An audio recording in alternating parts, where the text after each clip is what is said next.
आज जो कुरान हमारी निगाहों के सामने मौजूद है तरतीब के एतबार से, तो उसमें सूरह फातिहा सबसे पहले है। ये हुज़ूर नबी अकरम सल्लल्लाहु अलैहि वसल्लम का इंतखाब है। और जब अल्लाह रब्बुल इज़्ज़त ने कुरान पाक नाजिल फरमाया तो सिचुएशन के अकॉर्डिंग चूँकि कुरान पाक आहिस्ता आहिस्ता नाजिल होता रहा, तो पहले जो कुरान की 5 आयतें नाजिल हुईं, उन 5 आयतों में अल्लाह रब्बुल इज़्ज़त ने पढ़ने लिखने की बात कही। और ये बात और पढ़ने लिखने की बात भी इस तरह से कही कि बगैर किसी तमहीद के कही। जैसे अभी मुझे कोई सैयद साहब क़िबला ने गुफ्तगू फरमाई, तो ऐसा नहीं है कि जैसे आदमी डायरेक्ट अपनी बात करने लगता है, उससे पहले 2 लफ्ज़ इधर कुछ तमहीदी बातों के तौर पर भी कहता है। अल्लाह रब्बुल इज़्ज़त ने बगैर किसी तमहीद के, बगैर किसी भूमिका के डायरेक्ट जो बात इरशाद फरमाई और ऑर्डर के साथ इरशाद फरमाई, वो बात है इक़रा बिस्मि रब्बिक, अपने रब के नाम से पढ़ें।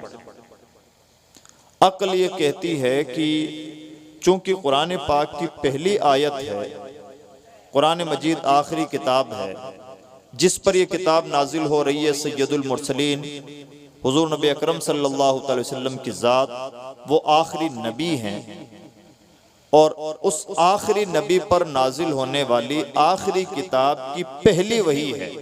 और उस पहली वही का जो पहला लफ्ज़ है, उस लफ्ज़ में तो अक्ल के तकाजे के मुताबिक ला इलाहा इल्लल्लाह होना चाहिए, बिस्मिल्लाह होना चाहिए, अल्हम्दुलिल्लाह का कलिमा होना चाहिए। यानी हमारी अक्ल को ऐसा लगता है कि पहली वही में ये कहा जाना चाहिए कि अल्लाह के अलावा कोई इबादत के लायक नहीं। ये सबसे बड़ी सच्चाई है। पहली वही में कहा जाना चाहिए कि मोहम्मद सल्लल्लाहु अलैहि वसल्लम अल्लाह के रसूल हैं।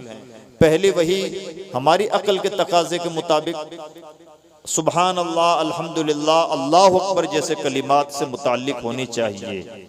लेकिन अल्लाह के कलाम में जो पहली वही है वो है इक़रा बिस्मि रब्बिक, अपने रब के नाम से पढ़ें। और फिर इंट्रोडक्शन दिया अल्लज़ी खलक़, ए इंसानों तुम्हारा पालनहार, तुम्हारा रब वही है जिसने तुम्हें पैदा भी फरमाया, अब तुम्हारी परवरिश फरमा रहा है, उसने पहले तुम्हें पैदा फरमाया। अब ये जो 2 बातें कुरान पाक ने कही, पढ़ो अपने रब के नाम से, ये सिर्फ एक आयत का तर्जमा नहीं, बल्कि अगर हम समझें तो अपने आप में ये इल्म तालीम का बहुत बड़ा फलसफा है। फलसफा कैसे? फलसफा यूं कि सिर्फ पढ़ने की बात कुरान पाक ने नहीं कही, बल्कि फरमाया पढ़ो अपने रब के नाम से। और रब के नाम से पढ़ने का क्या मतलब है? रब का मतलब होता है पालनहार। रब के नाम से पढ़ने का मतलब यह है कि अगर सिर्फ पढ़ाई होती है, रब का नाम उस पढ़ाई से जुड़ा हुआ ना हो, रब का नाम वाबस्ता ना हो, तो ऐसी पढ़ाइयाँ, ऐसी तालीम हो सकता है इंसानियत के लिए फायदा मंद ना हो सकता है पढ़ा लिखा इंसान दुनिया के लिए पढ़ लिख करके तबाही और बर्बादी के मंसूबे बनाए। और ये सच्चाई भी है।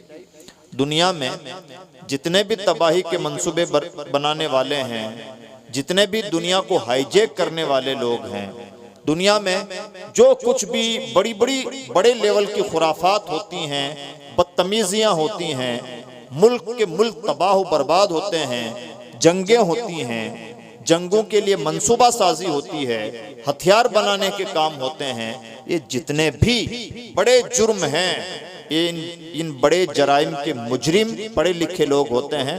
अनपढ़ लोगों का काम नहीं है कि वो हाईटेक हथियार बनाए। अनपढ़ आदमी बहुत बड़ी जंग का नक्शा नहीं तैयार कर सकता। जाहिल इंसान तबाही और बर्बादी के आलमी मंसूबे नहीं बना सकता।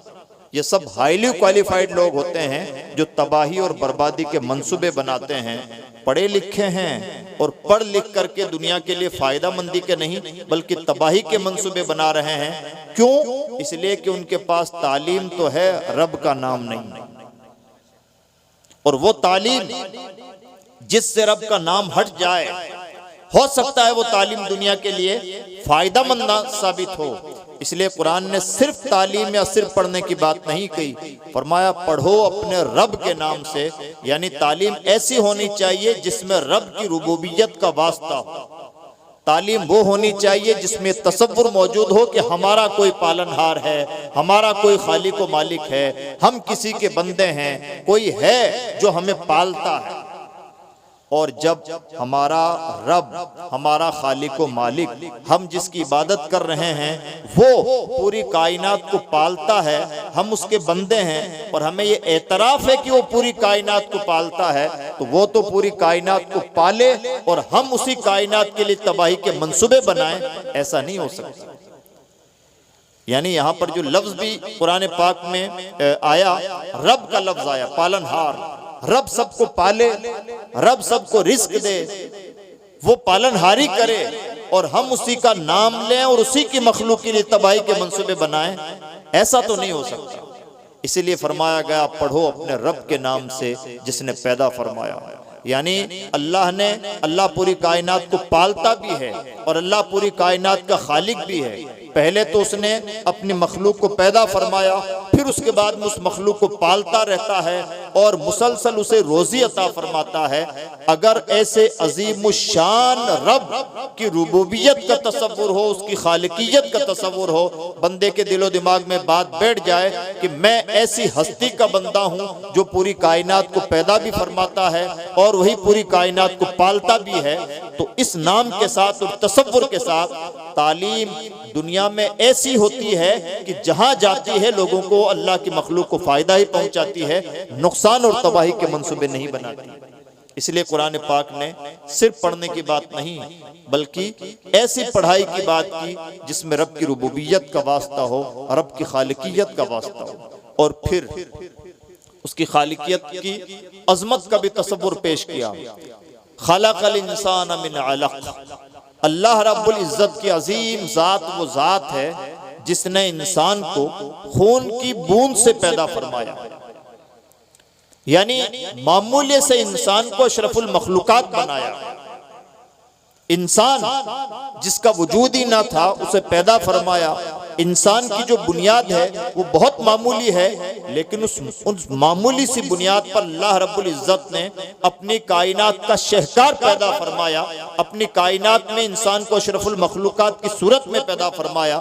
जो रब एक खून की बूंद को, एक पानी की बूंद को, एक गोश्त के लूथड़े को इतनी अजीम शक्ल शबात दे सकता है, इतना अजीम बना सकता है, उसके नाम से पढ़ाई करने वालों की भी जिम्मेदारी बनती है कि वो अल्लाह की मखलूक के लिए, इंसानों के लिए वही काम करें जो इंसानियत के हुस्न में इजाफा करे, जो इंसानियत के जमाल में इजाफा करे, जो इंसान को खूबसूरत से खूबसूरत बनाए, जो इंसान को बेहतर से बेहतर बनाए और जो इंसान को मुफीद से मुफीद बनाए। यानी कुरान पाक की पहली आयत में सिर्फ तालीम नहीं बल्कि तालीम का वो अजीम तरीन फलसफा पेश कर दिया गया कि अगर इंसान उस फलसफे पर गौर व फिक्र कर ले और उस फलसफे के सांचे में अपनी तालीमात को ढाल ले, अपनी दुनिया को ढाल ले, अपने अंदाज फिक्र को ढाल ले, तो ऐसा इंसान दुनिया में भी कारआमद होता है, दुनिया में अल्लाह की मखलूक के लिए कारआमद होता है और उसकी आखिरत उसके लिए फायदामंद साबित होती है। अल्लज़ी खलक़ल इंसान मिन अलक़। आगे अल्लाह रब्बुल इज्जत ने इरशाद फरमाया, इक़रा व रब्बुकल अकरम, ए इंसान पढ़, तेरा रब बड़ा करीम। यहां पर भी एक गहरा फलसफा है और वो ये है कि आम तौर पर हम कोई भी काम करते हैं तो उस काम से दो चीजें वाबस्ता हो सकती हैं। हो सकता है कि इंसान के अंदर जज्बातियत पैदा हो जाए और हो सकता है कि इंसान के अंदर मायूसी भी आ जाए। जैसे हजरत मौलाना तस्कीन अरसलान साहब ने इजलास सजाया, सब लोगों को दावत दी। हो सकता है कि बहुत सारे लोग अपनी मजबूरी की वजह से न पहुंच पाए, तो कई बार इंसान का दिल छोटा भी हो जाता है और हो सकता है कि कुर्सियां तंग हो जाती हैं तो उनका दिल बड़ा भी हो जाता है। यानी इंसान जब भी कोई कदम उठाता है तो उसके दो एंगल होते हैं। हो सकता है कि इंसान की बहुत हौसला अफजाई हो, बड़ा मोटिवेशन उसे मिले, और इसका उल्टा भी हो सकता है कि इंसान डिमोटिवेट हो जाए।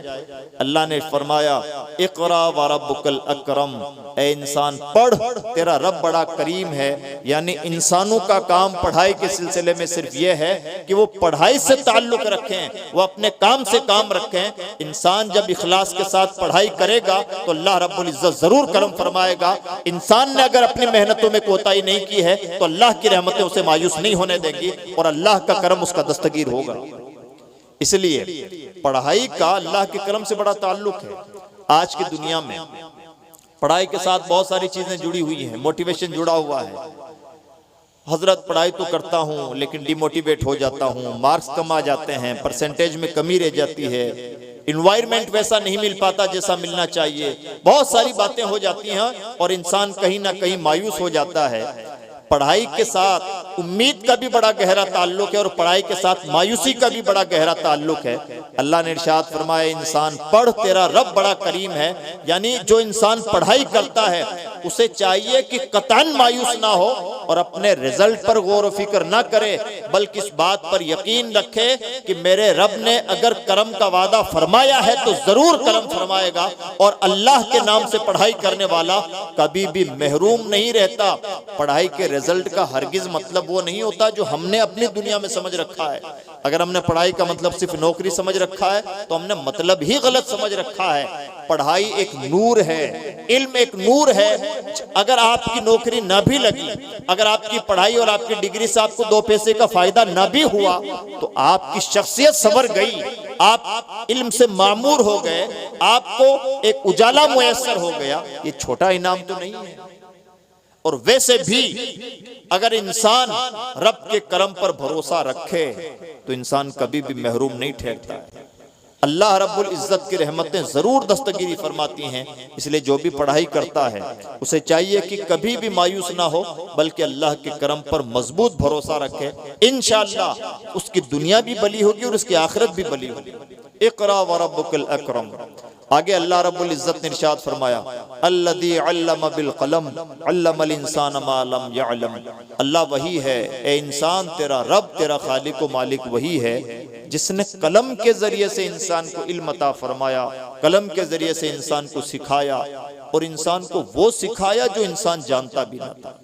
यानी पहली ही 5 आयतों में पढ़ने की भी बात हो गई, पढ़ाई का फलसफा, पढ़ने वाले की नीयत क्या होनी चाहिए, पढ़ाई का कॉन्सेप्ट क्या होना चाहिए, अल्लाह रब्बुल इज्जत की रुबूबियत का तसव्वुर कैसे होना चाहिए, उसके खालिक व मालिक होने का तसव्वुर कैसे होना चाहिए, इंसान को अपनी बिसात कैसी नजर आनी चाहिए, ये सब चीजें भी बयान हो गई।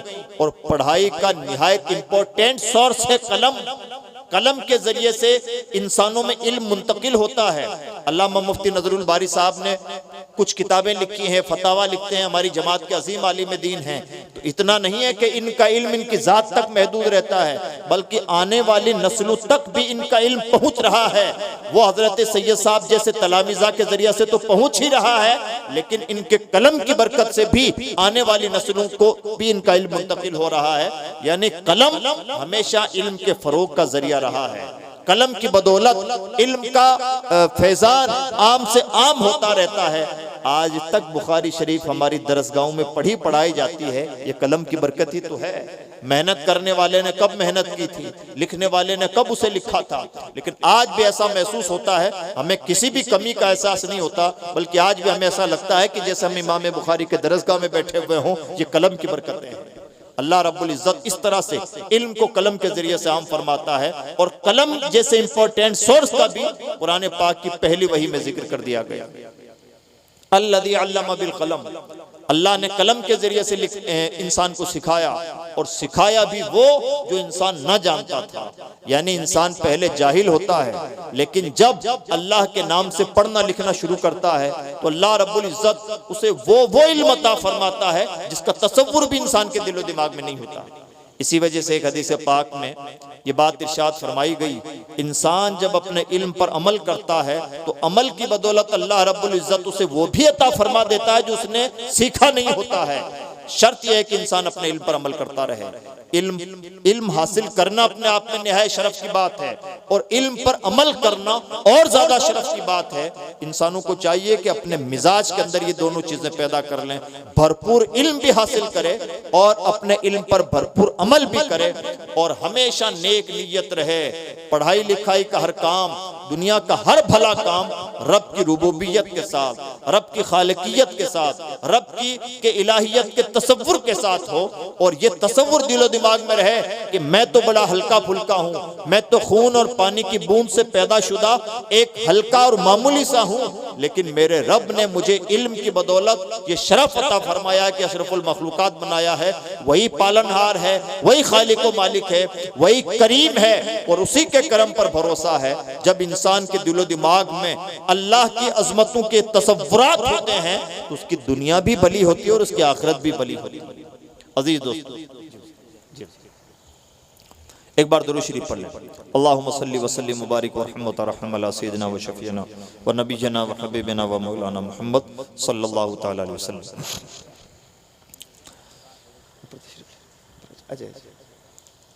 तो ये अजीम तसव्वुरात हैं, इल्म के तसव्वुरात जो कुरान पाक ने पेश फरमाए, और तमाम चीजें इन पांच आयतों में कुरान पाक ने इल्म का वो नजरिया कायम पेश फरमाया है, तालीम व ताल्लुम का वो अजीम नजरिया पेश फरमाया है कि अगर इस नजरिए पर कोई भी कौम अपने तालीम की बुनियाद रखती है, अपने एजुकेशनल सेटअप की बुनियाद रखती है, तो ऐसी कौम को सुरखरू होने से कोई नहीं रोक सकता। हम जब भी कोई तालीमी इदारा कायम करें, जब भी हम इल्मी चहल पहल की बात करें, सबसे पहले हमारी निगाह अपनी नियतों पर होनी चाहिए कि क्या इल्म से हमारा मकसूद ये है कि हम अल्लाह की मखलूक को फायदा पहुंचाएं। क्या हमारे इल्म के साथ हम जो भी इल्मी या तालीमी काम कर रहे हैं, क्या उस तालीमी काम के साथ ये तसव्वुर जुड़ा हुआ है कि अल्लाह रब्बुल इज्जत पूरी कायनात को पालता है, तो हम भी पढ़ाई लिखाई का माहौल बनाकर अल्लाह की मखलूक को किसी तरह से फैज़ पहुंचाएं। क्या हमारे दिलो दिमाग में तालीम के साथ ये तसव्वुर है कि हम अपने आप में कुछ नहीं है, जो कुछ भी अजमतें हैं हमारे खालिक व मालिक के नाम की अजमतें हैं, उसकी रुबूबियत की अजमतें हैं, उसकी अजीम तरीन जात की अजमतें हैं। जब ये तसव्वुरात तालीम के साथ वाबस्ता होते हैं तो ऐसी तालीम खोखली तालीम नहीं होती, ऐसी तालीम दुनिया के लिए बर्बादी के मंसूबे बनाने वाली तालीम नहीं होती, बल्कि ऐसी तालीम का जहां भी वलवला होता है, ऐसी तालीम का जहां भी माहौल बनता है, अल्लाह की मखलूक के लिए नूर होता है, अल्लाह की मखलूक के लिए फायदामंद हुआ करती है ऐसी तालीम। और ऐसी तालीमों से जो नताइज बरामद होते हैं वो नताइज नस्लों को संवारते हैं। और अगर इसका वाज़ेह तसव्वुर देखना हो, इसका प्रैक्टिकल देखना हो, तो हुजूर नबी अकरम सल्लल्लाहु अलैहि वसल्लम के अहद में देखना चाहिए। जिस जमाने में, जिस जहालत के दौर में लोग पढ़ना लिखना अपनी तौहीन समझते थे, तौहीन के हद तक पढ़ाई लिखाई से दूर थे, और सिर्फ अपने जहन पर भरोसा, सिर्फ अपने खानदानों पर फख्र, सिर्फ अपने नसब के गीत गाना लोगों का मिजाज था। उस अहद में हुजूर नबी अकरम सल्लल्लाहु अलैहि वसल्लम ने वो इल्मी माहौल बपा किया कि सहाबाए किराम की 1.25 लाख की जमात है कमोबेश, और कोई सहाबी ऐसा नहीं जिसके बारे में हम ये कह सकें कि ये सहाबी जाहिल है। इतनी बड़ी टीम, जब हुजूर नबी अकरम सल्लल्लाहु अलैहि वसल्लम मक्का में थे तो कलिमा पढ़ने वालों की तादाद, सहाबाए किराम की तादाद 13 साल की मुद्दत में कोई 40 के आसपास हुई, और जब मदीना मुनव्वरा पहुंचे हैं तो सहाबाए किराम की जमात बढ़ने लगी, और 10 साल के टाइम पीरियड में 1 लाख से ज्यादा सहाबाए किराम की जमात तैयार हुई। इतनी बड़ी जमात, और इस पूरी जमात में कोई भी जाहिल नहीं। इतनी स्पीडली, इतनी तेजी के साथ कोई शख्सियत अपने मानने वालों को इल्म अता कर दे या इल्मी माहौल बपा कर दे, ये सिर्फ और सिर्फ जाती रिसालत का मौजिज़ा है। ये पैगंबर इस्लाम का अजीम तरीन काम है। कोई सहाबी जाहिल नहीं, और ये जो जमात पूरी की पूरी तैयार हुई है, इल्म वालों की जमात, सहाबा की जमात, फजल कमाल वालों की जमात, तकवा वालों की जमात, तरबियत याफ्ता लोगों की जमात, अहले नजर की जमात 10 साल के टाइम पीरियड में तैयार हुई है। 10 साल के टाइम पीरियड में बगैर किसी सिलेबस के, बगैर किसी स्ट्रक्चर के, बगैर किसी बिल्डिंग के, बगैर किसी लंबे चौड़े बजट के, बगैर किसी ताम झाम के आज करोड़ों का बजट होता है एक एक यूनिवर्सिटी का, लेकिन 10 साल के टाइम पीरियड में कोई यूनिवर्सिटी भी 1 लाख से ज्यादा स्टूडेंट तैयार नहीं कर पाती। क्या शान है इमामुल अंबिया की कि 10 साल के टाइम पीरियड में बगैर किसी ताम झाम के और बगैर किसी स्ट्रक्चर के, बगैर किसी एजुकेशनल सेटअप के, बगैर किसी बाज़ाब्ता एजुकेशनल इंस्टीट्यूट के, बगैर किसी कोई 2 पैसा खर्च किए हुए 1 लाख से ज्यादा स्टूडेंट तैयार फरमाते हैं। और किस शान के स्टूडेंट हम सब जानते हैं, हजरत सैयदना मौला कायनात अली मुर्तज़ा शेर खुदा कर्रमल्लाहु ताला वजहुल करीम हुजूर खुद इरशाद फरमाते हैं, मैं इल्म का शहर हूँ, अली उसका दरवाज़ा है। सवाल ये पैदा होता है कि अली ने इल्म कहाँ से हासिल किया? अली किस लाइब्रेरी से वाबस्ता थे? अली के कौन कौन उस्ताद रहे हैं? अली ने किन किन किताबों का मुताला किया था? जब इन तमाम सवालों का जवाब अली की जात से हम पूछना चाहेंगे तो हम ये पाएंगे कि अली के उस्ताद भी नबी हैं, अली की किताब भी नबी हैं, अली की निगाह भी नबी हैं, अली का मावा मलजा जो कुछ है अल्लाह के रसूल की जात है। यानी पैगंबर इस्लाम ने ऐसे शागिर्द तैयार फरमाए कि कोई स्ट्रक्चर भी नहीं, और शागिर्दों का मेयार इल्म यह है कि हजरत मौला कायनात ऐलान आम फरमाते हैं, सालूनी अम्मा शीतुम, ऐ लोगो तुम मुझसे जो सवाल करना चाहो सवाल कर सकते हो। है कोई जो इतना बड़ा दावा कर दे?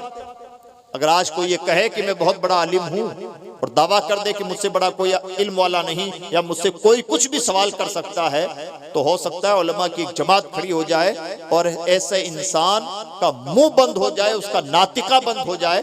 बड़ा दावा करना आसान नहीं होता। शेर खुदा का ऐलान आम है, मुझसे जो सवाल करना चाहो कर सकते हो। नबी की सोहबत की बरकत से, नबी की दी हुई तालीम की बरकत से इंशाअल्लाह हर सवाल का जवाब दूंगा और तशफ़ी बख्श दूंगा। नबी के शागिर्दों में एक शागिर्द है हजरत सैयदना अब्दुल्लाह इब्न अब्बास, फरमाते हैं मेरे ऊंट की नकील भी गुम होती है तो कुरान पाक से तलाश करता हूं। कहां इल्म हासिल किया था हजरत अब्दुल्लाह इब्न अब्बास ने? ये सब नबी के शागिर्द, यानी बगैर किसी स्ट्रक्चर के पैगंबर इस्लाम ने वो इल्मी माहौल बपा किया कि तिरमिज़ी शरीफ की एक हदीस पाक में हजरत सैयदना उमर फारूक आजम रज़ियल्लाहु ताला अन्हु से मरवी रिवायत है, हजरत सैयदना फारूक आजम ने ऐलान आम फरमाया, ला यबी फी सूक़िना इल्ला मन क़द तफ़क़्क़ह फ़िद्दीन, हमारे बाजार में खरीदारी करने के लिए वही आए जो अपने वक्त का फकीह हो, मुफ्ती हो। जिसके शागिर्दों ने ऐसा माहौल बना दिया कि पढ़े लिखे लोगों के अलावा कोई बाजार में ना आए। क्या दुनिया अंदाजा कर सकती है कि उस्ताद का मेयार इल्म क्या रहा होगा? कोई नाप सकता है कि जिसकी निगाहों से ये टीम तैयार हुई है वो शख्सियत कितनी अजीम तरीन शख्सियत है? क्या कोई अंदाजा लगा सकता है कि उसका मेयार इल्म क्या है? ये जात है नबी की जात। ऐसा इल्मी माहौल पैदा फरमाया पैगंबर इस्लाम ने कि नबी के माहौल से बड़ा इल्मी माहौल दुनिया के नक्शे पर नजर नहीं आता। और दोस्तों उसी की बरकत है कि आज दुनिया में निहायत इल्मी फजा है। आज तो हर कोई पढ़ लिख गया है, पढ़ाई लिखाई का माहौल है और हमा जहत पढ़ाई लिखाई का माहौल है। सवाल यह है कि ये माहौल किस वजह से है? इस बात का, इस सवाल का बड़ा गहरा जवाब है। अगर हम ये कहें कि ये दुनिया की तरक्की है तो फिर सवाल पैदा होता है। सवाल ये पैदा होता है कि अगर ये दुनिया की तरक्की है कि दुनिया में हर जगह पढ़ाई लिखाई का माहौल बन गया है, हर जगह स्कूल कायम है, हर जगह मदरसे कायम हैं, हर कोई थोड़ा मोड़ा अपनी ज़रूरत के मुताबिक तो आज के दौर में पढ़ना लिखना जानता ही है, तो ये माहौल अगर हम मानते हैं कि मादियत की बदौलत है, दुनिया का अपना कमाया हुआ है, तो सवाल ये पैदा होता है कि यही इंसान जो आज है, हजरत आदम अलैहिस्सलाम से लेकर हजरत ईसा अलैहिस्सलाम तक भी तो यही इंसान था, यही दो आंखें थी, यही दिल दिमाग थे, यही हाथ पांव थे, यही इंसान था, यही इंसानी जरूरतें थी। ये इल्मी माहौल हजरत आदम अलैहिस्सलाम से लेकर हजरत ईसा अलैहिस्सलाम के अहद तक 1 लाख से जायद अंबिया किराम के टाइम में क्यों ना पैदा हुआ। आज इल्म का आलम यह है, कभी हमने सुना अजहरी साहब से कि इंसान इस बात पर बहस कर रहा है, क्या इस जमीन के गोले से बड़ा भी कोई जमीन टाइप का गोला हमें कहीं मिल सकता है? क्या इस जमीन के अलावा भी हम कहीं पर अपने आबादी बसा सकते हैं? क्यों ना सैयारगान को, सितारों पर कमंदें क्यों नहीं उछाली जा सकती? एक एक चीज पर मुसलसल रिसर्च हो रही है और इंसान कहां कहां की बातें कर रहा है। तैयारी चल रही है कि मरने के 100 घंटे बाद में भी इंसान के ब्रेन को जिंदा कैसे रखा जा सकता है। यह इल्मी माहौल, आज ये इल्मी लेवल है इंसानियत का। और उधर 1 लाख से ज्यादा अंबिया किराम तशरीफ लाए और आलम यह है कि इंसान अपनी जरूरत पूरी करने के लिए आग भी ढंग से तैयार ना कर सका, बल्कि पत्थर को पत्थर से रगड़ करके आग सुलगाई जाती थी। यानी इंसान अपनी जरूरत के सामान भी ढंग से ना बना सका 1 लाख से ज्यादा अंबिया किराम के जमाने में। और इधर 1500 साल का टाइम पूरा हुआ है और आलम यह है कि कहां कहां की इंसान बातें कर रहा है और इंसान की तरक्की कहां से कहां जा पहुंची है। फिर वही सवाल कि ऐसा हुआ क्यों? ये तरक्की इंसान की तरक्की है या कुछ और? तो जाहिर सी बात है इंसान की तरक्की तो नहीं हो सकती, वरना इंसान तो हमेशा से रहा है। सच्ची बात तो ये इकबाल की जबान में कही है, तो सबक ये मिला है मेराज मुस्तफ़ा से हमें, आलम बशरियत की जद में है गर्दूं। ये इंसान की तरक्की नहीं बल्कि मोहम्मद अरबी के कदमों की बरकत है, और ये मोहम्मद अरबी की गुलामी की बरकत है कि आज इंसान इल्म की मेराज पर कायम है। वरना यही इंसान तो पहले भी था। हजारों हजार अंबिया किराम की उम्मत में यही इंसान था, इंसान की यही जरूरतें थी। ये तरक्कियां पहले क्यों ना हो ली? ये तरक्कियां सब इसी दौर में क्यों हुई? उम्मत मोहम्मद ही के अहद में क्यों हुई? वजह यह है, हुजूर ने इकबाल की जबान में, हुजूर ने शबे मेराज ये बताया है, ए इंसानों तुम्हारा काम सिर्फ जमीन पर रेंगना नहीं, अगर तुम चाहो तो आसमानों पर भी कमंदे उछाल सकते हो, अगर तुम चाहो तो अपनी इस दुनिया से ऊपर भी उड़ सकते हो। मानना पड़ेगा, या तो दुनिया साबित करे कि पैगंबर इस्लाम से पहले भी इसी तरह का इल्मी माहौल था, या फिर दुनिया ये मान ले कि ये जितने भी तरक्की है, साइंस की तरक्की इल्म की बदौलत और इल्म की तरक्की मोहम्मद अरबी के कदमों की बरकत। अगर हम मुसलमान दुनिया से मनवाने में कामयाब हो जाएं तो कोई भी शिक्षा दिवस पैगंबर इस्लाम के नाम से हटा करके मनवाया नहीं जा सकता, माना नहीं जा सकता। इसलिए कि शिक्षा के लिए जो जागृति पैगंबर इस्लाम ने पैदा फरमाई है, उससे बड़ा इनकलाब दुनिया के नक्शे पर कहीं नजर ही नहीं आता। मानना पड़ेगा कि जो कुछ भी दुनिया में खैरात बट रही है मेरे नबी के नाम का सदका है। हमारी जिम्मेदारी बनती है कि हम इस बात को आम करें। हमारी जिम्मेदारी बनती है कि हम अपने किरदार और अमल से साबित करें कि हम इल्म को फरोग देने वाली शख्सियत के गुलाम हैं। हम उस नबी के उम्मती हैं जो इल्म का नबी है, उस नबी के उम्मती हैं जो जिहालत का खात्मा करने वाला नबी है। हम उस नबी के उम्मती हैं जिस उम्मत की इब्तिदा ही इल्म के साथ हुई। और ये काम कैसे पॉसिबल होगा दोस्तों? ये काम इस तरह से पॉसिबल होगा कि हम भले गुर्बत की जिंदगी गुजार लें लेकिन इल्म के साथ समझौता ना करें। भले जैसे तैसे अपनी जरूरतें पूरी कर लें लेकिन खुद को और अपने आने वाली नस्लों को खास तौर पर जाहिल न रहने दें। और इसका क्या तरीका है? इसका तरीका यह है कि जहां कहीं भी रहें इल्मी जोत जगाएं, पढ़ने पढ़ाने की बात करें, लोगों को मोटिवेट करें, लोगों के लिए इल्मी सामान फराहम करें, और जहां कहीं भी रहें तहरीक छेड़ते रहें। जिस तरह हजरत मौलाना अरसलान साहब ने ये तहरीक छेड़ी है कि यहां पर इदारा कायम किया जाए, लड़कियों का इदारा। इसी तरह से जिसको जो सुझाई दे, अगर कहीं लगता है कि स्कूल कायम किया जाना चाहिए, स्कूल कायम कीजिए। अगर लगता है कि दारुल उलूम कायम किया जाना चाहिए, दारुल उलूम कायम कीजिए। अगर लगता है कि यहाँ लड़कियों की तालीम की जरूरत है, तो वहाँ लड़कियों की तालीम के लिए इदारा कायम कीजिए। अगर कहीं लगता है कि यहाँ कोचिंग की जरूरत है, तो वहाँ कोचिंग सेंटर कायम कीजिए। अगर लगता है कि कहीं लाइब्रेरी कायम करने की जरूरत है, तो लाइब्रेरी कायम कीजिए। अगर कहीं लगता है कि यहाँ किताबें छापने की जरूरत है, तो किताबें छापिए। लेकिन जहां कहीं भी रहें, अपने हिस्से का इल्म का काम कीजिए, ताकि नबी की गुलामी का हक अदा हो सके। इल्म के लिए कुछ हदें नहीं है। गैर जरूरी तौर पर कुछ भी मत कीजिए। अगर पहले से कहीं दारुल उलूम कायम है, वहां गैर जरूरी तौर पर दारुल उलूम कायम मत कीजिए। और अगर कहीं दारुल उलूम की जरूरत है, तो वहां दारुल उलूम कायम करने से पीछे भी मत हटिए। बुनियादी तौर पर यह देखा जाना चाहिए कि इल्मी तौर पर उम्मत की किस इलाके में कौन सी जरूरत है। उम्मत की जरूरत पर लब्बैक कहना, यही रसूलुल्लाह की तरबियत का मिजाज रहा है। और इसका एग्जाम्पल है औकाफ के मसाइल। मदीना मुनव्वरा में जब तक मस्जिद कुबा से काम चल जाता था, मस्जिद नबवी नहीं बनाई गई। और जब मस्जिद नबवी की जरूरत पेश हुई और मस्जिद नबवी बनाई गई, तो अब मस्जिद नबवी के से जरूरतें पूरी होती रही, दूसरी मस्जिद तामीर नहीं की गई। दूसरी मस्जिद उसी वक्त तामीर की गई जब दूसरी मस्जिद की जरूरत महसूस हुई।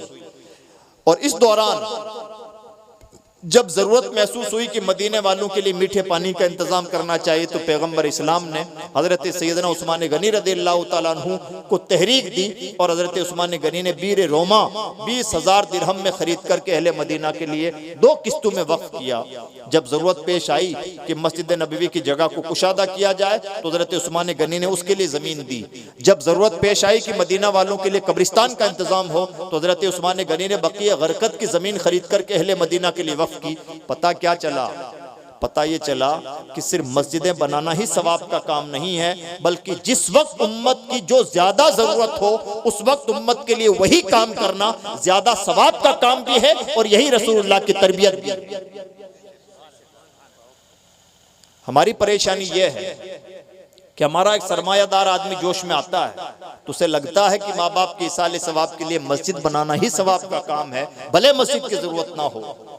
हमें लगता है कि मस्जिद में तस्बीह के गुच्छे लटका देना ही सवाब का काम है, भले मस्जिद में तस्बीहात की जरूरत ना हो।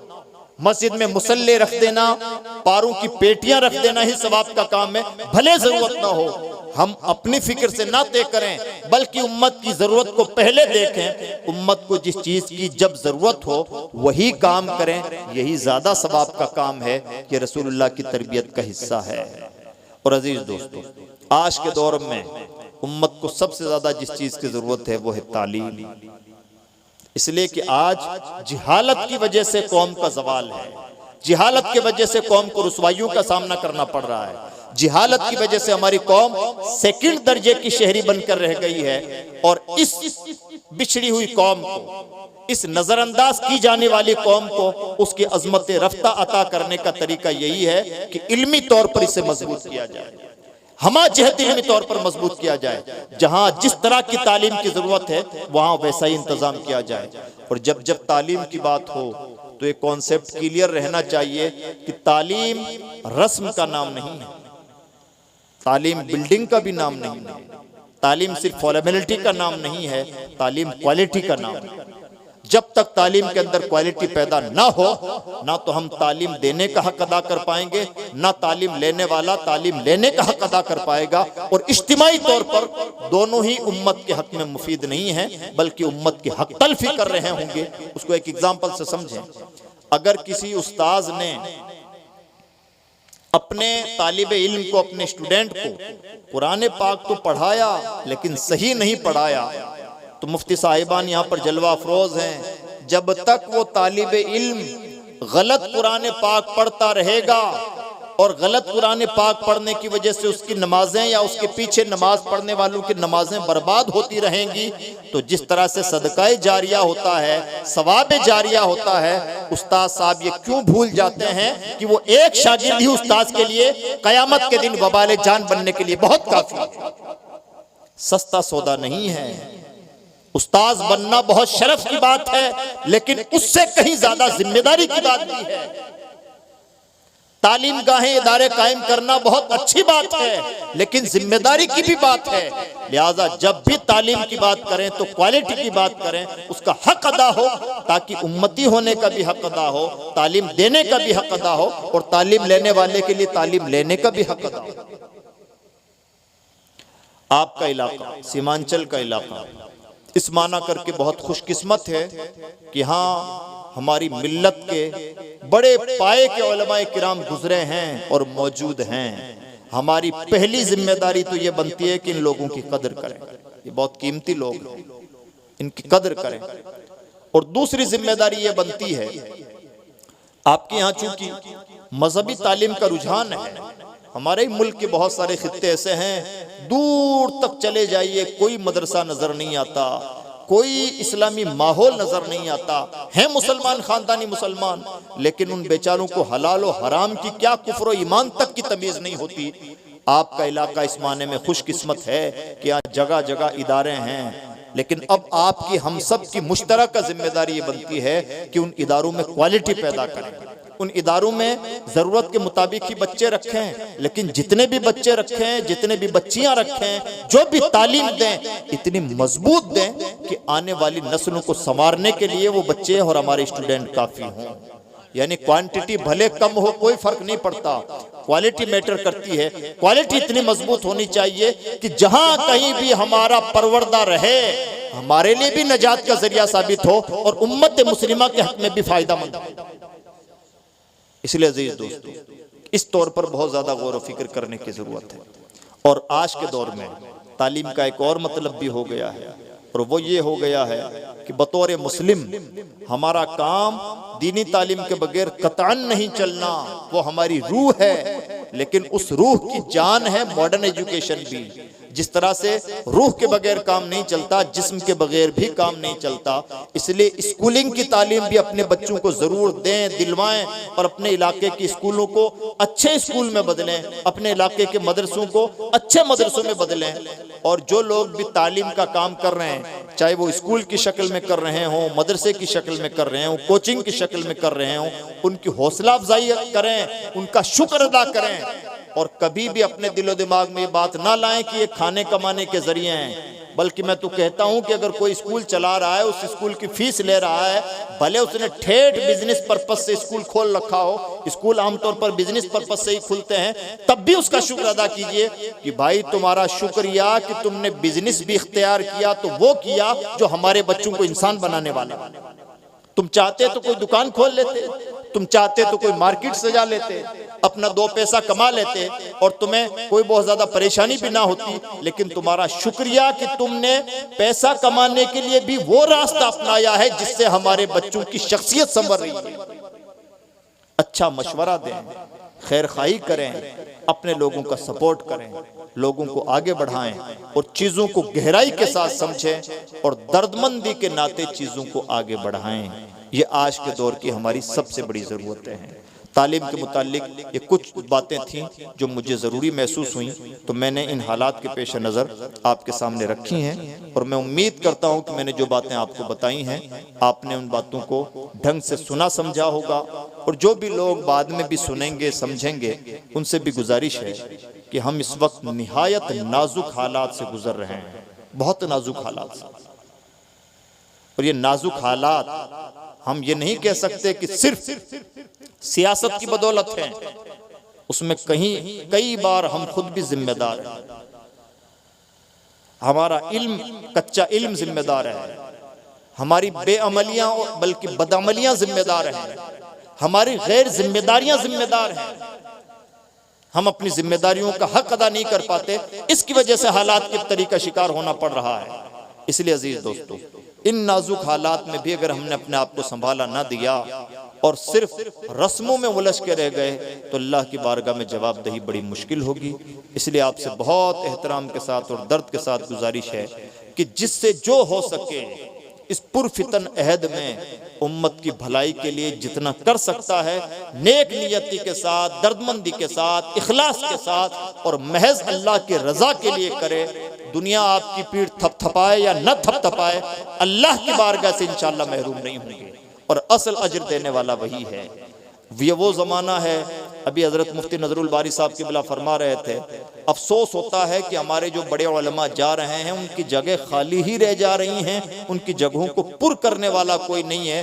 ये बहुत बड़ा दर्द दिल है इनका, और ये सच है कि ऐसा ही है। और अलमिया तो ये है कि कौन कब चला जाए, किसका कब बुलावा आ जाए, कुछ नहीं कहा जा सकता। यानी अचानक मौतें एक रिवायत सी बन गई हैं जो कयामत की निशानियों में से हैं। इसलिए हम सब की जिम्मेदारी बनती है कि हम मरने से पहले कुछ ऐसा सामान लेके मरें कि अल्लाह रब्बुल इज़्ज़त की बारगाह में सुरखरू हो सकें, अल्लाह की बारगाह में चेहरा दिखा सकें। अल्लाह रब्बुल इज़्ज़त की बारगाह में दुआ है कि परवरदिगार हम सबको कहने सुनने से कहीं ज़्यादा अमल करने की तौफीक अता फरमाए।